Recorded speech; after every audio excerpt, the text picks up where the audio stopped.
De momento Ya no, no estoy, toma la alcoholía. Baja el tono de voz. Manego, no estoy. pero me quiere escuchar un momentito No antes de estamos ni negarse, nada. ¿eh? Diga usted lo que diga. Porque está el coche aparcado. Escúcheme. Yo estaba ahí con un compañero hablando. ¿Me quieres escuchar? No, porque está mentira. Si tú te niegas a hacer la prueba de alcoholemia, en vez de un delito te van a imputar dos, ¿vale? Y uno de negativa... Escúchame que estoy hablando yo. ¡Yo voy a denunciar a ustedes! Vale, pues denuncia. No grites un momentito. Frenamos la prueba que se la hagan No allí. sabemos si tiene carnet ni nada, porque no nos ha mostrado Eso no nada. tengo que le den por culo a tu compañero. Tú te metes con la cabeza. Que estaba, yo tengo ya con mi error. Tengo ya con mi error. ¿Qué pasa? ¿Que se te va a romper o qué? ¿Eh? No, es un error claro, ¿no? Vale. Usted está un poquito equivocado, usted está un poquito atrasado. Se lo juro. Estoy hablando entre los amigos.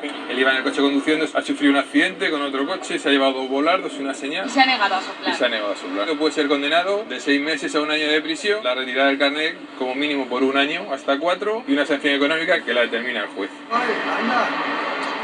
Que estaba yo aparcado con mi coche y me está detenido.